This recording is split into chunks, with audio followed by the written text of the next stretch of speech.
Hello po, gusto ba ng free gift?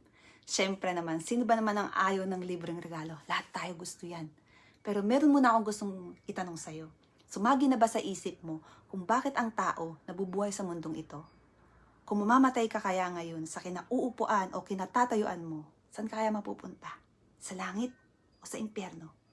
Very interesting po, ano? Pero tignan natin ang sinasabi ng Bible. Alam mo ba kung gaano kaganda ang purpose ng Diyos? At kung gaano tayo ka-special sa Kanya? Sinabi sa Genesis 1:26, we are created in the image and likeness of God. And God wants to have fellowship with men. Isang intimate relationship with Him. And that's the original plan ng Lord. Ngunit nagkasala ang tao. The man that God created to have fellowship with Him had sinned. Ang relasyon natin sa Panginoon ay nasira, nawasak.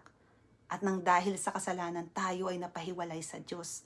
Sinabi sa Romans 3:23, lahat ay nagkasala at walang makaabot o nakaabot sa kaluwalhatian ng Diyos. Ikaw at ako ay nararapat sa impyerno. Sabi sa Romans 6:23, for the wage of sin is death. Ito yung eternal separation natin sa Lord. Imaginein mo na lang ang kalalagyan ng kaluluwa mo kapag hindi mo makakasama ang Diyos sa kabilang buhay. Hindi ko kaya yun, nakakaloka. Sabi sa Colossians 2:8, walang makakaabot sa Panginoon sa pamamagitan ng kanyang mga mabubuting gawa o kahit na anong relihiyon.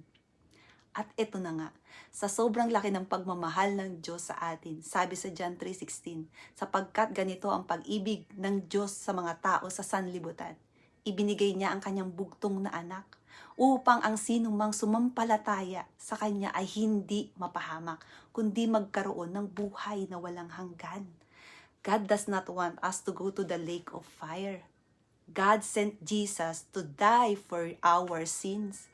Ang sabi ni Jesus sa John 14:6, ako ang daan, ang katotohanan at ang buhay.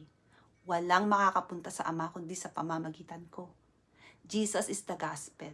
He is our salvation. At yan ang free gift na matatanggap mo na walang makakapagbigay sa'yo kundi si Jesus lang. Sabi sa Revelation 3:20, kumakatok siya sa pinto ng iyong puso.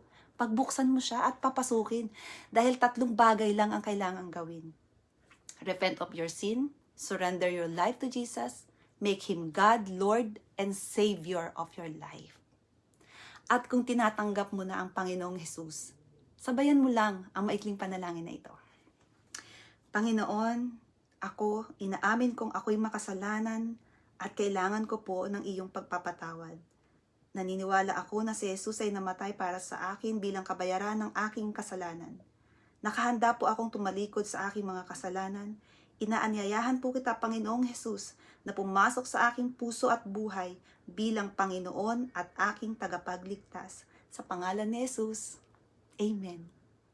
Congratulations for accepting Jesus for your Lord and Savior. At kung gusto mong mas makilala siya, mas lalong lumalim sa Kanya, mas lalong ma-inlove sa Kanya, katulad ko, iniimbitahan kita na mag-join sa aming church sa GCMNB. Meron kaming worship experience every Sunday po. At meron din itong online. Makakatulong ang community na ito para mas lalo mong makilala at mas lalo kang lumalim sa Panginoon.